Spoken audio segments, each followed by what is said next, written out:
Halo, balik lagi. Nah, sebelumnya kita udah ngomongin tentang debt ratio. Kali ini kita akan ngomongin tentang current ratio. Current ratio. Current itu biasa dikatakan dengan lancar, atau jadi current ratio ini bisa kita katakan sebagai rasio lancar.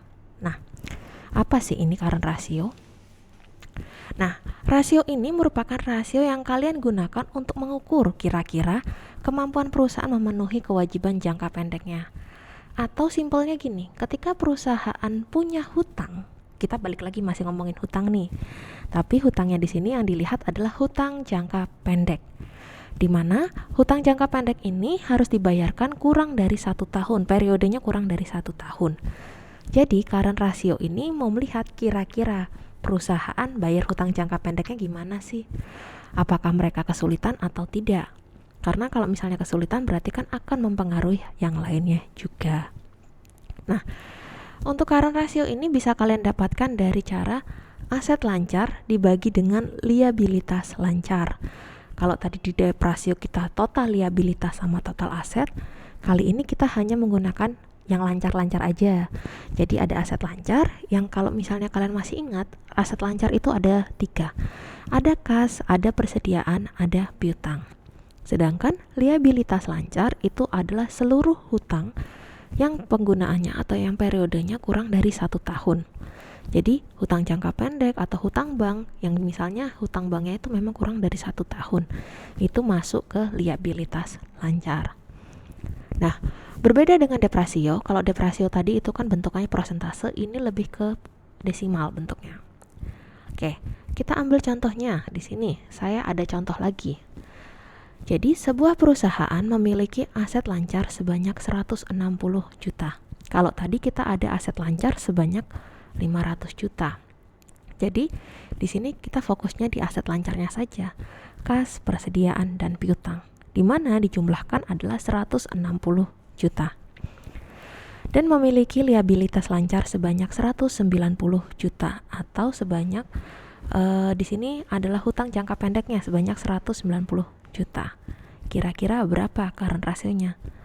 Nah, simple kayak yang tadi saya katakan bahwa aset lancar dikurangi dengan liabilitas lancar. 160 juta kita bagikan dengan 190 juta. Maka ketemunya adalah 0,84. Nah, sekarang tinggal kita mengartikan dari angka ini apa sih?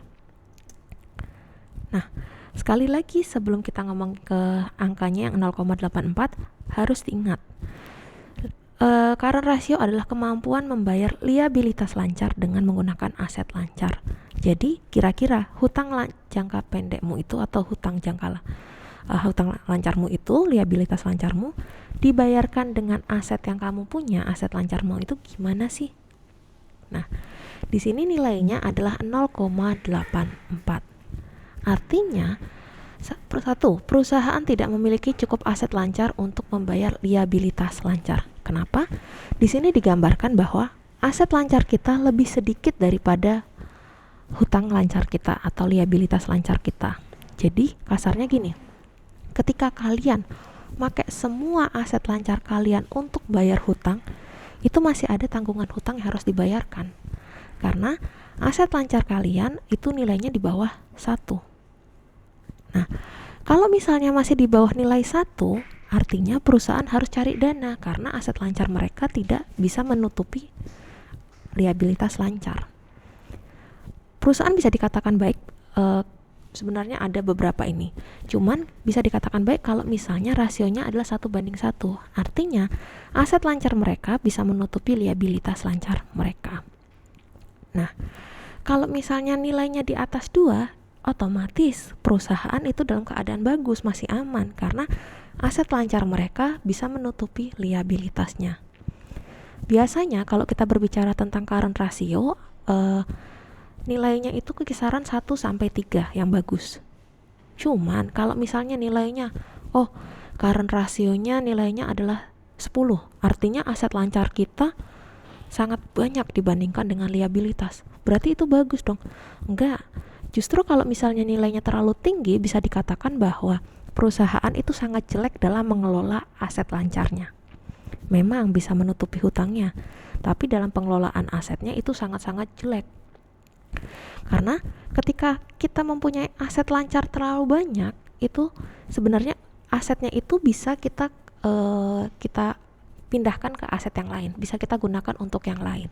Tapi kalau misalnya hanya mengendap di aset lancar saja, mengendap sebagai kas, itu sangat merugikan bagi perusahaan. Jadi kalau kita ngomongin tentang current ratio, kisaran yang bagus adalah 1 sampai 3. Oke, sampai di sini untuk current ratio. Kita akan lanjut ke rasio selanjutnya. Terima kasih.